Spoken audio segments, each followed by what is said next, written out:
केवल अग्नि कुंड में आहुति देने का नाम यज्ञ होता तो फिर महाराज श्री जनक का जो धनुष यज्ञ था, उस धनुष यज्ञ में न तो अग्नि प्रज्वलित की गई और न स्थूल रूप से कोई आहुति दी गई। पर अगर अहमता और ममता की आहुति की दृष्टि से विचार करें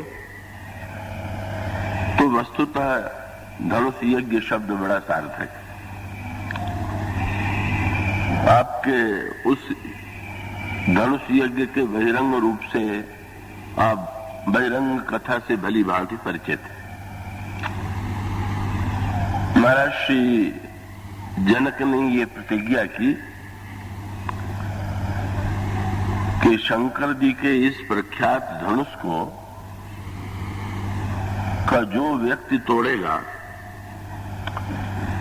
उसी को मैं अपनी कन्या सीता का अर्पण करूंगा। महाराज श्री जनक के द्वारा ये की जाने वाली प्रतिज्ञा बहिरंग दृष्टि से बड़ी अटपटी प्रतीत होती और वो अटपटी इस दृष्टि से प्रतीत होती है कि किसी व्यक्ति के प्राचीन काल में भी जब स्वयंवर की परंपरा थी और जहां पर वर के योग्यता की परीक्षा ली जाती थी तो उसका तो साधारण नियम यही है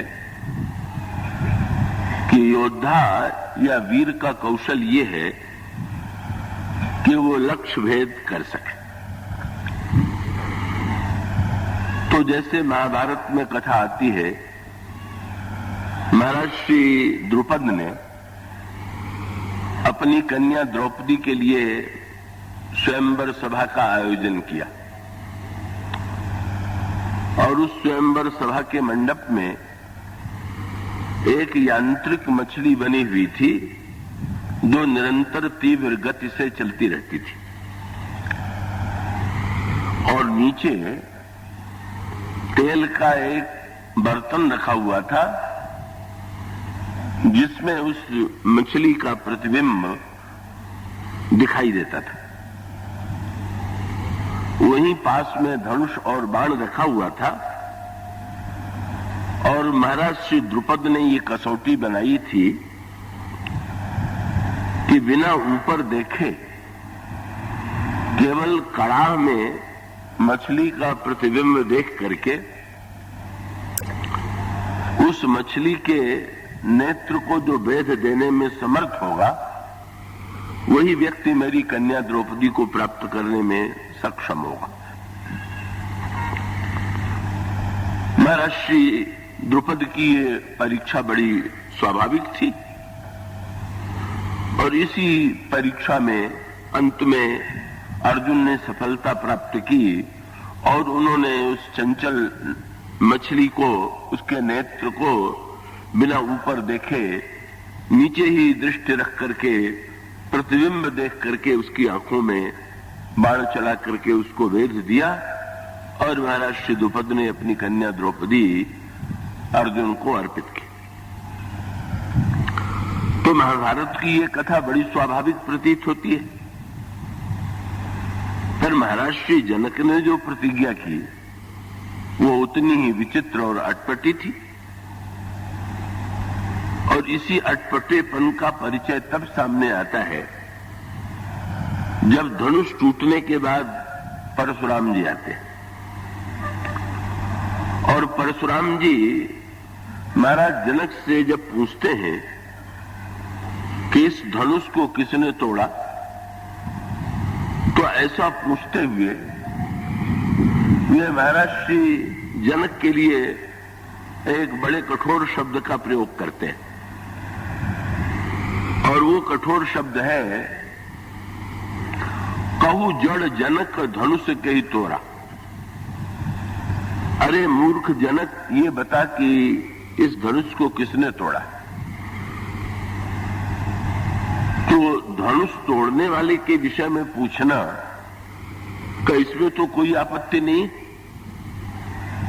पर जिससे पूछा जा रहा है उसको जड़ और मूर्ख की उपाधि दे करके पूछने के पीछे परशुराम की भावना क्या थी?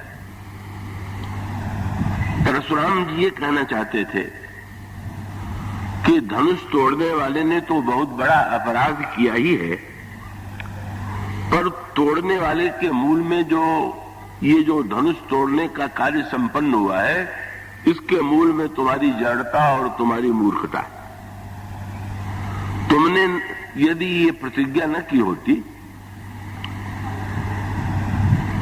कि धनुष तोड़ने वाले को मैं अपनी कन्या दूंगा, तो कोई व्यक्ति धनुष तोड़ने की चेष्टा न करता।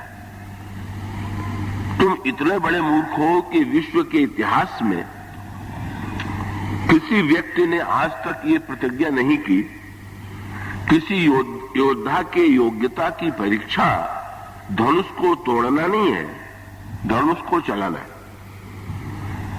किसी वस्तु को तोड़ देने में कला नहीं है, उसका सदुपयोग करने में कला है। और धनुष का उपयोग तो यही है कि उस पर बाण रख करके लक्ष्य का भेद किया जाए। ऐसी स्थिति में अगर तुम्हें अपनी कन्या के लिए योग्य वर की आवश्यकता थी,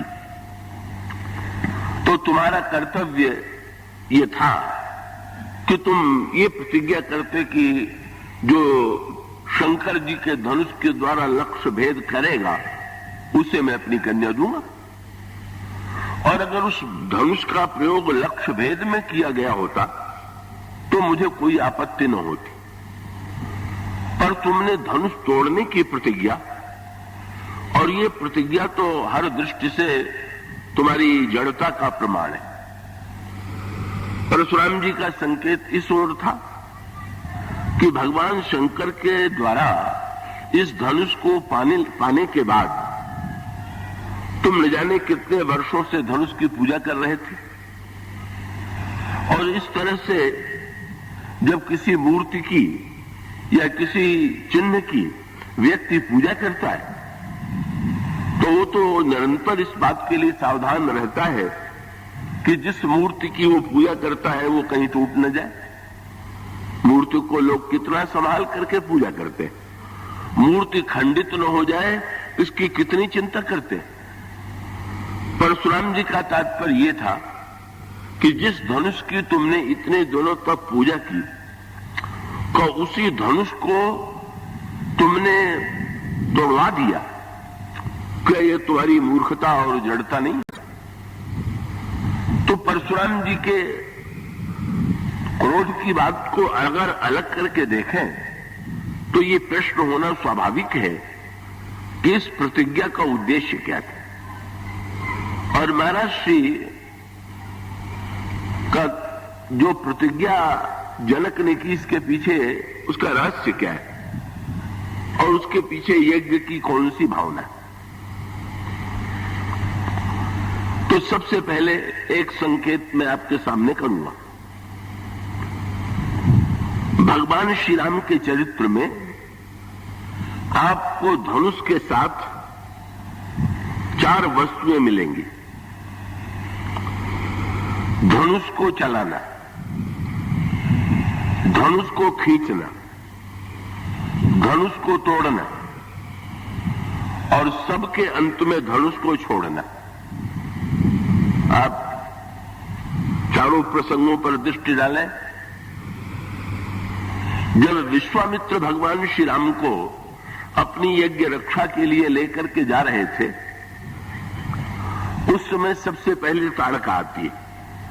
सुनी ताड़का क्रोध कर भाई, और तब विश्वामित्र जी ने भगवान श्री राम से कहा कि राघवेंद्र, धनुष पर बाण रखो और बाण के द्वारा इस ताड़का का वध करो। श्री राम ने धनुष पर बाण रख करके बाण का संधान किया, ताड़का का वध किया। ये विश्वामित्र की प्रेरणा से भगवान राम धनुष चलाते हैं, बाण चलाते हैं धनुष के ऊपर। और परशुराम जी के संदर्भ में,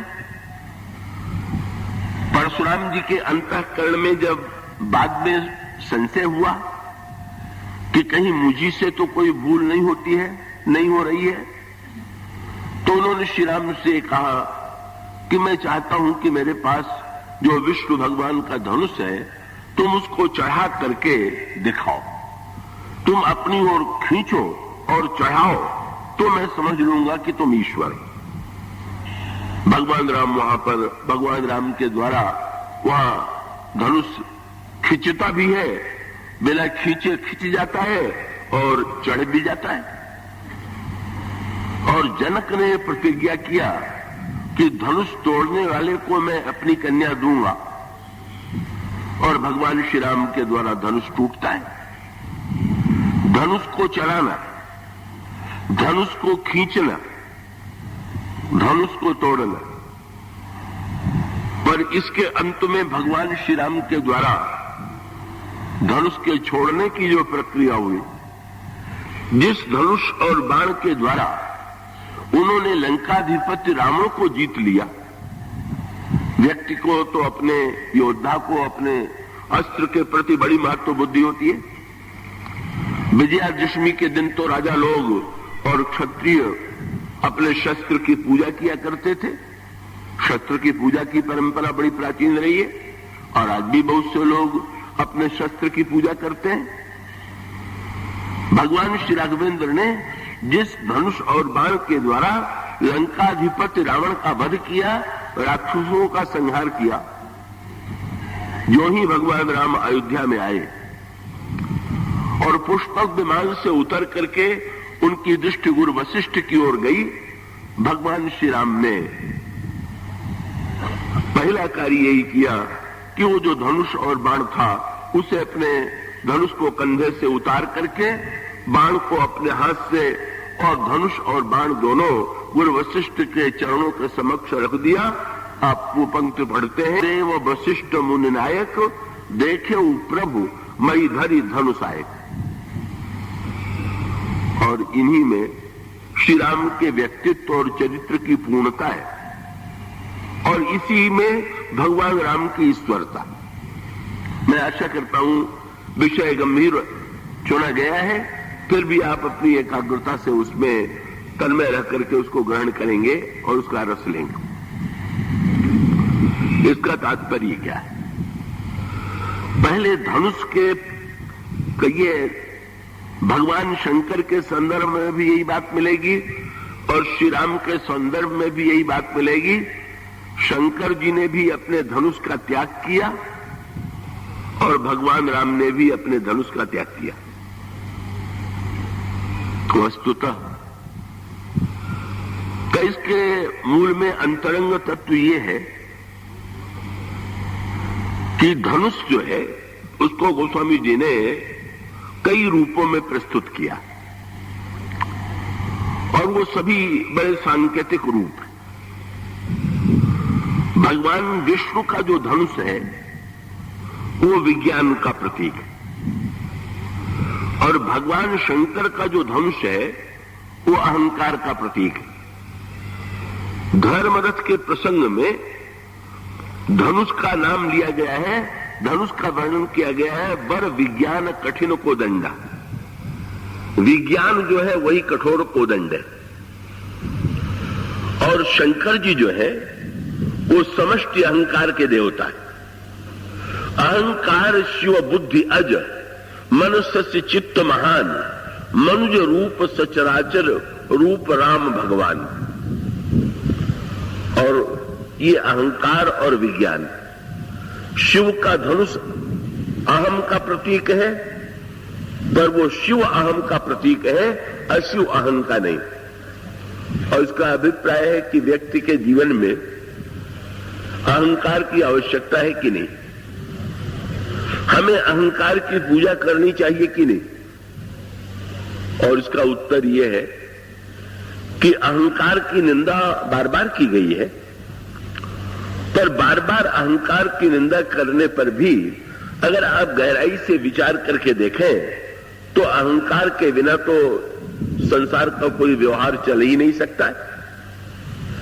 इसीलिए जहां पर जीव का लक्षण बताया गया है बल्कि जीव का धर्म जहां पर बताया गया है वहां पर यह कहा गया हरस विषाद ज्ञान अज्ञाना जीव धर्म अहिमित अभिमान।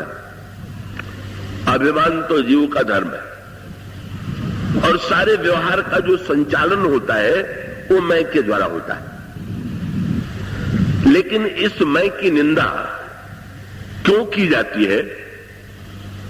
इस मैं की पूजा यहां पर बस प्रारंभ में ही कृपा करके एक सूत्र समझ ले कि शंकर के धनुष की पूजा भी होनी चाहिए और शंकर जी का धनुष टूटना भी चाहिए। और इसका अर्थ क्या है कि अहंकार, उस अहंकार में भी कई भेद हैं, कई प्रकार के अहंकार। अगर 3 गुणों की दृष्टि से देखें तो एक अहंकार जिसे हम कहेंगे तमोगुणी अहंकार, दूसरा अहंकार है रजोगुणी अहंकार और तीसरा अहंकार है सात्विक अहंकार। तो तमोमय अहंकार जो है, जो दूसरों को कष्ट दे करके अपने को बड़ा बनाना चाहे, वो तमोमय अहंकारी है। इसका अभिप्राय है दूसरे का धन छीन करके, दूसरे की वस्तुओं का अपहरण करके जो लोगों के तुलना में अपने को बड़ा सिद्ध करने की चेष्टा कर रहा है, वो तमोमय अहंकार से ग्रस्त है। और रजोगुणी अहंकार का तात्पर्य यह है कि सत्ता के द्वारा, धन के द्वारा जो अपने आप को दूसरों की तुलना में श्रेष्ठ सिद्ध कर रहा है, वो रजोगुणी अहंकारी है। जहां छीनने की वृत्ति है वहां पर तमोमय अहंकार है और जहां पुरुषार्थ करके उन्नति करने की वृत्ति है वहां रजोगुणी अहंकार है। और तीसरा अहंकार सात्विक अहंकार है। और इस सात्विक अहंकार का है कि जिस अहंकार की प्रेरणा से आप सत्कर्म करते हैं, दान देते हैं, पूजा करते हैं, पाठ करते हैं, यज्ञ करते हैं, तो यहां के मूल में भी तो किसी न किसी प्रकार का मैं है।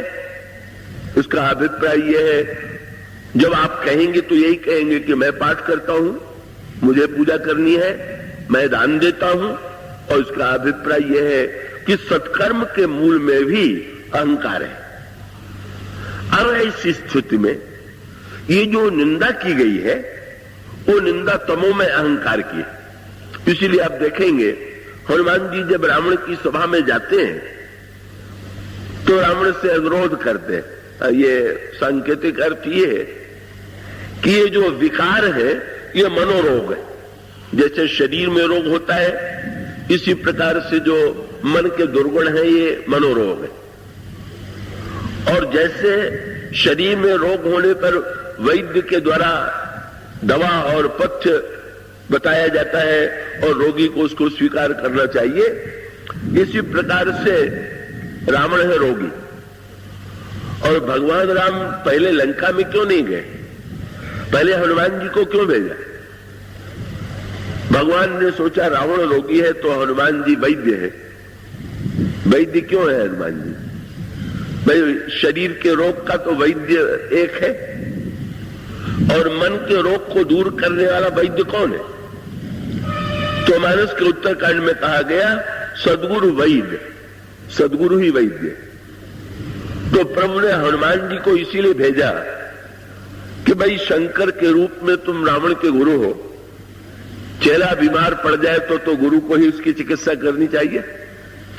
इसलिए वैद्य जी जाइए और रोगी को ठीक करने की चेष्टा कीजिए। और हनुमान जी रावण की दवा करने की बड़ी चेष्टा करते हैं।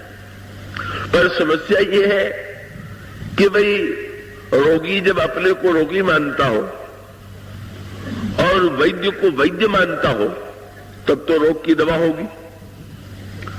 पर अगर एक रोगी, ये विचित्र बात, ये शरीर के रोग में और मन के एक रोग में बहुत बड़ा अंतर है कि शरीर का रोगी तो अपने को रोगी मानता है, पर ये मन के जितने रोगी होते हैं ये अपने को रोगी न मान करके सामने वाले को रोगी मानते हैं। ये विचित्र बात। इसीलिए मन का रोग दूर होना बड़ा कठिन है, क्योंकि सबसे पहली शर्त तो यही है कि रोगी को लगे कि मैं रोगी हूं। पर वो तो बात आती है ना, हनुमान जी ने रावण को दबा भी दिया, रावण को पथ्य भी दिया।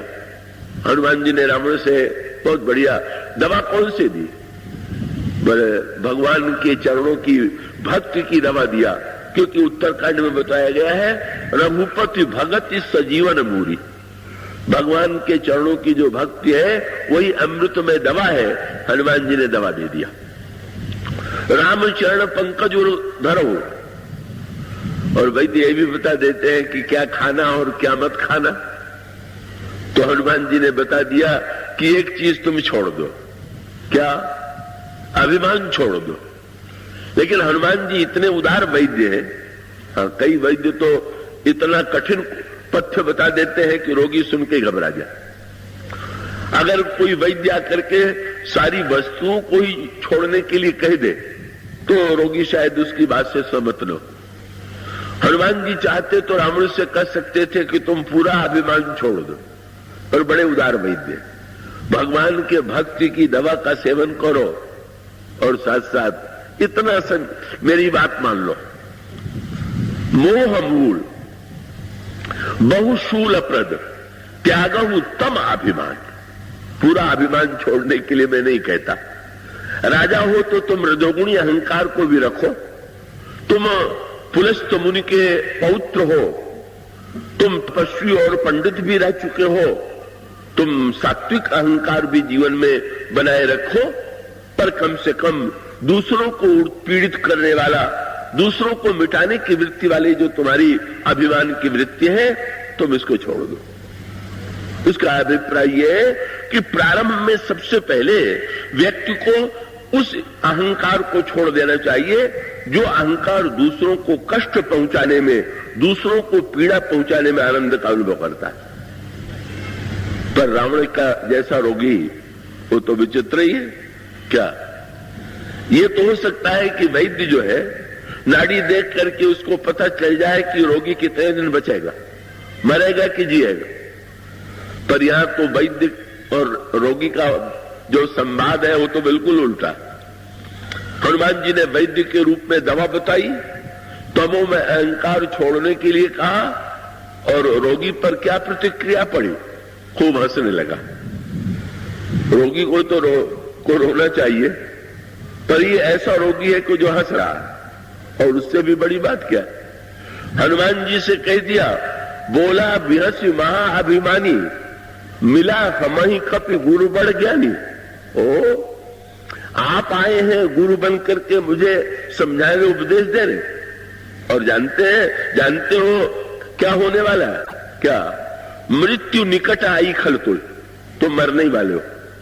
जब रोगी वैद्य से ही कहने लगे कि तुम मरने ही वाले हो, तो फिर वो रोगी तो किस स्थिति में पहुंचा हुआ है। वैद्य वह हनुमान जी ने जो ही सुना समझ गए, और प्रभु ने भेज तो दिया, पर ये रोगी तो असाध्य रोगी है। ये तो वैद्य की ही मृत्यु की बात कर रहा है। हनुमान जी ने कहा कि हाँ मृत्यु तो होगी, पर उल्टा हो ही कहा हनुमान। अब मृत्यु तो रोगी की होती है, वैद्य की क्यों होने लगी? तो मृत्यु तो होगी, पर वस्तु तो तुम्हारी ही होगी। इसका सांकेतिक अर्थ ही है कि भाई अभिमान के बिना तो कोई व्यक्ति होता ही नहीं है, पर उस अभिमान में जो बुराइयां हैं, उन बुराइयों से धीरे धीरे हम अपने आप को बचाने की चेष्टा करें। हम पहले तमो में अहंकार को छोड़ें, दूसरों को पीड़ा पहुंचाने वाले आनंद को छोड़ें, और उसके बाद तमो में अहंकार का परित्याग करके हम रजोगुणी अहंकार स्वीकार करें। रजोगुणी अहंकार के लिए हम प्रयत्न करें, पुरुषार्थ करें, आगे बढ़ने की चेष्टा करें। अगर व्यक्ति में रजोगुणी अहंकार न हो तो समाज में जो बड़े बड़े कार्य होते हैं का बड़े उत्कृष्ट आयोजन होते हैं, बहुत सी अच्छी बातें होती हैं, इसके लिए व्यक्ति के जीवन में रजोगुण की आवश्यकता है।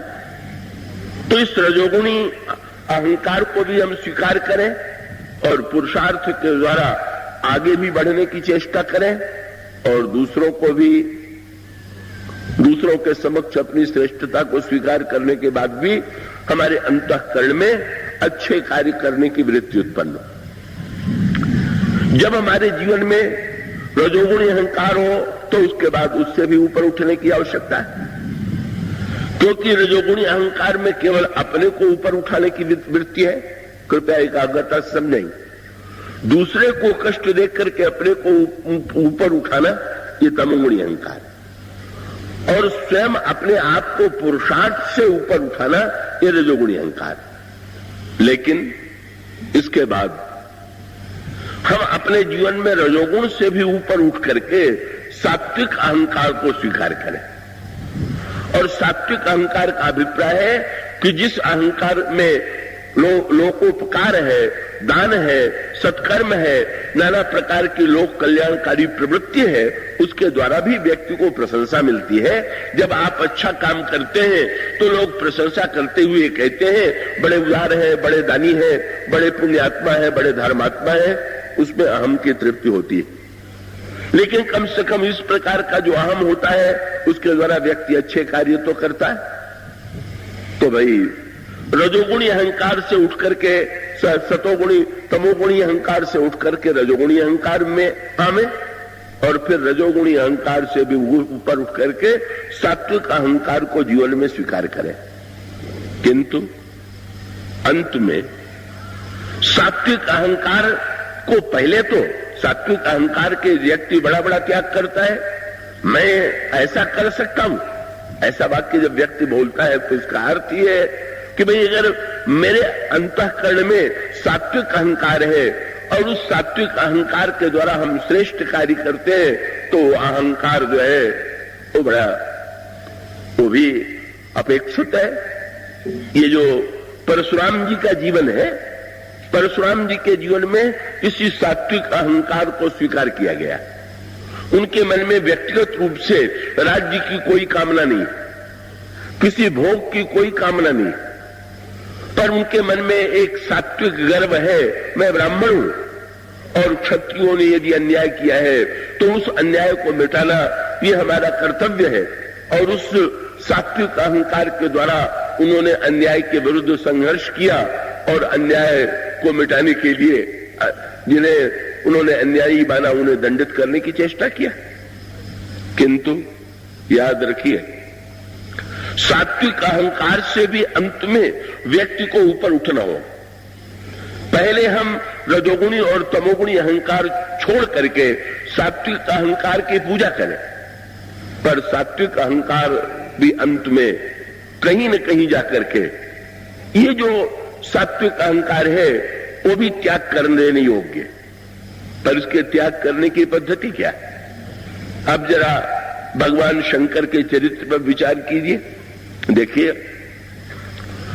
परशुराम जी जब बिगड़े कि जनक अगर तुझे परीक्षा लेनी थी तो धनुष चलवा के देखना चाहिए कि तोड़वा करके, तो जनक जी के मन में एक बात आई, पर वो जानते थे कि परशुराम जी तो इतने आवेश में है कि वो तो कोई बात सुनने की स्थिति में नहीं। पर जनक जी से अगर कोई पूछ दे कि आपने धनुष चलवाने के स्थान पर धनुष को तोड़वाया क्यों, तो जनक जी का यही उत्तर होता कि शंकर जी ने धनुष के साथ बाण भी दिया होता तो मैं चलवा के देखता, पर जब उन्होंने बाण दिया नहीं और धनुष दिया तो उसको तोड़वाना ही पड़ेगा कि उसको चलवाया कैसे जाएगा। भगवान शंकर ने बाण क्यों नहीं दिया, केवल धनुष क्यों दिया, और इस धनुष को का टूटना आवश्यक क्यों है? और उसका अर्थ यह है कि भाई सात्विक अहंकार का एक उद्देश्य पूरा होने के बाद आप उसको छोड़ेंगे कि नहीं छोड़ेंगे। जैसे दृष्टांत तो दे दे, एक न्यायाधीश न्यायालय में जब बैठता है तो न्यायाधीश का अभिमान स्वीकार करता है कि नहीं? वो मानता है कि मैं न्याय के आसन पर बैठा हुआ हूं, मैं न्यायाधीश हूं, मैं न्याय कर रहा हूं, ये मैं न्यायाधीश को स्वीकार करना चाहिए। लेकिन स्वीकार ही करना चाहिए कि उसको छोड़ना भी चाहिए? और उसका उत्तर यही है कि न्यायाधीश अगर न्यायाधीश मान करके और न्याय का अभिमान लेकर के न्याय करे तो प्रशंसनीय। पर जब वहां से लौट करके घर में आवे तो न्यायाधीश को बाहर कचहरी में ही छोड़ के आवे, कहीं पत्नी के सामने भी न्यायाधीश बनकर के बात न करने लगे। बेटे से बात करते समय भी मैं न्यायाधीश हूं, कई लोगों को यही रोग लग जाता है कि वो हर समय जो व्यवहार एक जो वस्तु मिली हुई है उसको इतना अपने आप में लाद लेते हैं कि वो उसको, अरे भाई किसी वस्तु को बोझ उठाना ये तो पड़ता ही है, पर उतारना भी तो चाहिए। किसी वस्तु को आप दिन रात लादे रहेंगे तो कितनी बड़ी थकान आपके मस्तिष्क पर होगी। इसी प्रकार से किसी पद का अभिमान भी व्यक्ति लाद लेगा और वो पत्नी से भी न्यायाधीश के समान व्यवहार करने लगे, बच्चे से भी न्यायाधीश के समान व्यवहार करने लगे, मित्र से भी न्यायाधीश के समान व्यवहार करने लगे, तो उसका न्यायाधीशत्व जो है वो अभिशाप बन जाएगा।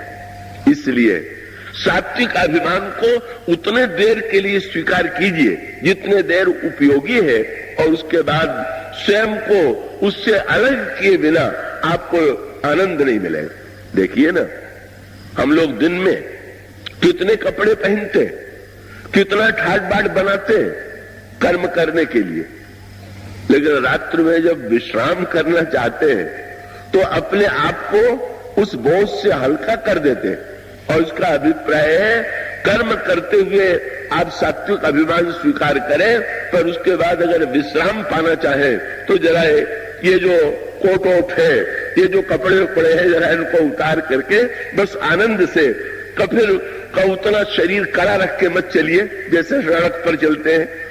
पलंग पर आप जाते हैं तो अपने हाथ पैर को कितना ढीला कर देते हैं। इसका अभिप्राय ये है कि भाई ये क्रिया जिसको जीवन में नहीं आती, दिन भर बनाइए और रात को बिगाड़िए। क्यों? दिन भर बनाइएगा नहीं तो कर्म नहीं होगा, पर रात को पलंग पर सो करके भी बनाने लगेंगे। कई लोगों को नींद क्यों नहीं आती? वो पलंग पर सोए सोए भी बनाने के फेर में पड़ जाते हैं। क्या करना है, कैसे करना है, क्या नहीं किया है, परिणाम क्या हुआ? अरे भाई उस समय तो छोड़िए, सब जो कुछ आपने बनाया है उसको एक को रख दीजिए। अगर आप उसको अपने मस्तिष्क से उतार नहीं सकते तो आपको सुख की नींद कभी ले आवी।